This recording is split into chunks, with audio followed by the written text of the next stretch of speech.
Hey guys, in this video, we're gonna do some wet sanding and talk about how to get into wet sanding really in a risk-free way and how to get some seriously awesome results if you're having trouble with some classic polishing and paint correction when you're dealing with customers' vehicles. What's going on, guys? Luke here with Wilson Auto Detailing. I'm a pro detailer based out of Nashville, Tennessee. So I know that many of you who are doing paint correction might think, hey, I'm doing paint correction, I'm just not getting the results that I want. So let's take a look at just a small part of this paint so that I can show you some strategies here that will allow you to expand your skill set and give you a little bit of clue in as to why you might not be getting the results that you want. So first things first, let's look at the swirls on this top part of this panel here, and I've got some tape right here, by the way, just because there's some paint chips there, so that's just covering up the exposed metal body. So you guys can see that the swirls are really, really bad. Now, I think a lot of times, number one, in the paint correction world, we talk about polishing and compounding being enough to remove all of the swirls if you're just a good enough paint corrector. So that's the first kind of myth that I want to bust today. Secondly, what I want you guys to see are the other imperfections in here, like, for example, the bug etchings, or maybe some random isolated deep scratches. If you look really closely, hopefully you guys can see some of those other imperfections. So I'm not going to go into a long discussion of everything you need to know here, but what's important to understand is that while, yes, a lot of swirls and imperfections can be taken care of with just simple polishing and compounding, some imperfections are not ever going to be fully taken care of with just polish and compounding. Now, you can think about it kind of like this. If I was taking a polisher with some basic compound or polish to this part of the paint, and I'm just not getting the results that I want, I can keep going at this with my tiny little diminishing or non-diminishing abrasive polish, keep going,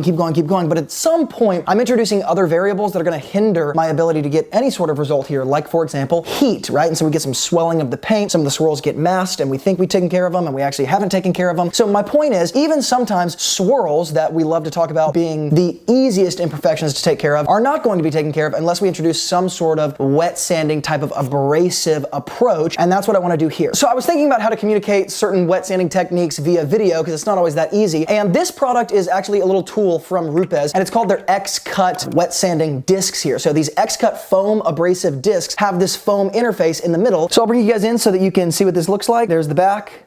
There's the front. This is a 2000 grit disc, and you can see the foam interface in between here. The reason why I want to talk about this being kind of a risk-free approach to wet sanding is because when you can introduce a product like this that is a really high grit, so it's not the most abrasive thing in the world, right? But second of all, it's got this foam interface, which ends up contouring to different body lines or contouring to a slightly bowed panel like this top panel that we're going to be working on, and it kind of is a shock absorber as well. And so in some ways, it actually becomes a dummy shield against people who've never done any wet sanding whatsoever. In addition to that, it can be used with a simple DA polisher. So this is my 3-inch Rupes DA polisher. So I'll attach this to the backing plate here. And basically what this allows me to do is introduce some more abrasive approach to the paint correction here without polishing or compounding so that I can get the result I want really quickly. And it's actually a wet sanding approach, but it's relatively simple. Now this panel has already been totally prepped in terms of cleaning, claying, decontamination, all that sort of stuff. So it's just bare paint. So I'm gonna go ahead and take care of this top panel here, and we'll look at a before and after. But I want you guys to note, I'm just using some distilled water here. I'm gonna spray just a little bit on the panel, and I'm gonna spray a little bit on the pad itself. But what I want you guys to take note of are just a couple different things. Number one, I'm gonna be keeping it on a relatively low speed, so we're gonna start somewhere around 2. Secondly, I'm gonna be staying away from the edges, so I just wanna hit this main part of the top panel. And thirdly, I'm not gonna be putting any pressure down on the DA polisher whatsoever. I am literally just letting the weight of the machine lean against it here, and I'm gonna be moving it across, all right? We'll talk about time frames, when to pick up, when to put down, but check out what this looks like.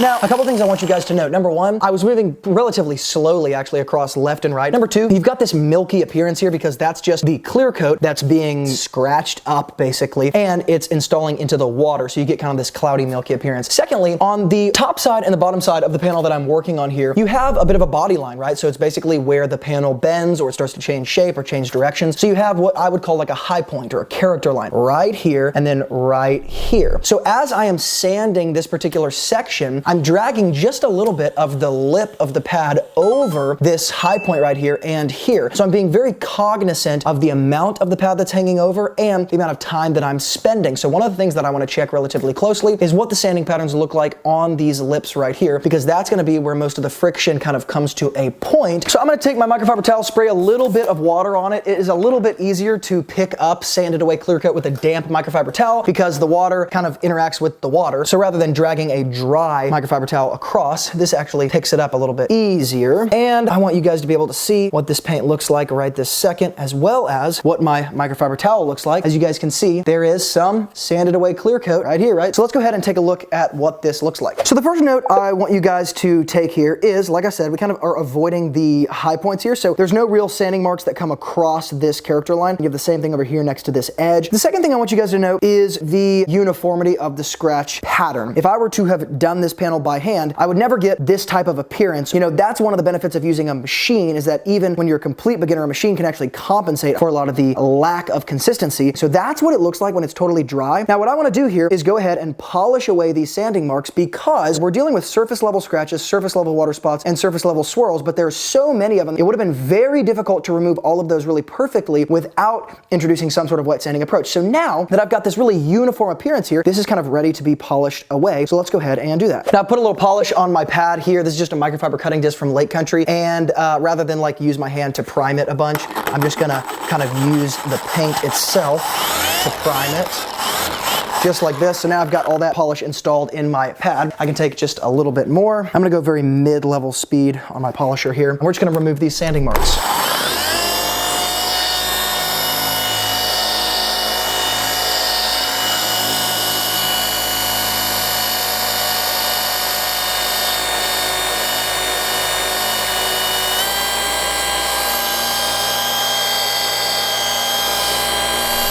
Now, really quickly, I'm just gonna blow out my pad for like 3 seconds. I'm not gonna add any more polish. I'm gonna come back in. The reason for that is because the type of polish that I am using, not only does a little bit go a long way, but because of the type of polish it is, I've actually got a lot of abrasive still left in here, and I don't necessarily have a bunch of clear coat installed into my microfiber pad. So this is getting a little bit technical into the detailing world, but if I were strictly polishing without any wet sanding, I would have some contaminants that just didn't come off in the prep process installed into the pad. I would also have a relatively large amount of clear coat installed into the pad. Well, because I removed kind of that surface level of clear coat with the sanding, the same exact effect is not totally true. It still happens, but you don't get that same measure, especially the fact that this is such a small panel. So I don't have to add any more polish, and I just want to stand those microfibers back up here. So we'll go in really quickly one last time.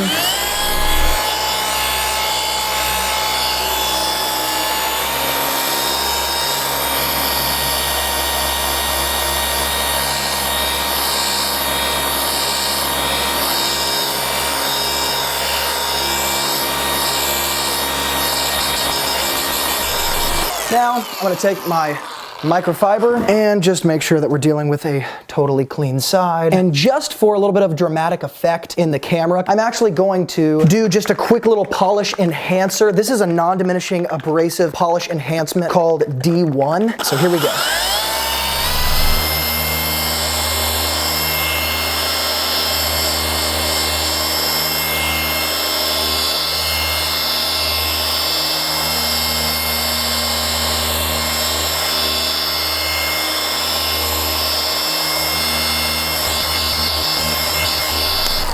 And that'll do it. So I want to come in and take a quick look here, and starting on the right side here, because this is really where most of the imperfections were. As I get a little bit closer to the left, I spent less time over here, right? I was avoiding the tape, because when you sand away tape, it becomes really cumbersome. So you can see there's swirls right here next to the tape, because we were just trying to avoid that area. But you can see, we'll do a little before and after here. It looked like before. You can see some of those water spot etchings, some of those bug etchings, and of course, crazy amounts of swirls. And when I come back, we're left with essentially perfect paint, okay? It's not totally perfect. We could have gone longer with the sanding. We could have gone up to a 3000 grit. There's a couple random isolated deep scratches there in the middle, but I just want you guys to be able to see this side by side. Look at the difference. Looks absolutely amazing. So 2 things I want to highlight for you guys. Number 1, there are times in the paint correction world where you're polishing, compounding, and part of the reason why you're not getting the results that you want is simply because it's gonna require some more abrasive approaches like wet sanding here. And so I just think that's kind of a myth in the detailing world. People think, man, if I just was a better polisher, if I just was a better paint corrector, then I could do this. The reality is your tools are going to have a lot to do with it, and even the best paint corrector or polisher in the world might have to introduce some more abrasive technology or abrasive tools in order to get the job done, even with swirls that are really, really heavy and kind of in one big conglomerate. Secondly, when you're getting into wet sanding, one of the easiest ways to do that is to get something like this X-Cut foam abrasive pad, because it's got this foam interface that allows you to kind of do wet sanding for dummies, and you can see the scratch pattern that I had. Even that scratch pattern was not perfect at all, right? But it was really, really well done because the tools that I'm using are really, really fantastic, and you you can see how quickly we basically perfected this panel with the right tools. So sometimes wet sanding, assuming you are trying to get this kind of result, is really the way to go, and you don't have to be so scared because implementing a tool like this can be very, very helpful. So guys, all of the tools and the products that I used in this video will, as always, be linked up in the YouTube description box below, and I'll be real organized with how I do it. So if you want to get your hands on any of these, you can make sure that you get the right stuff. And as always, guys, if you got some value here, make sure to sand away that like button, because if you click that like button, it tells me that this was valuable for you and it actually helped you. So if you're a pro detailer and you got some help out of this, or even a hobbyist, make sure to hit the like button. And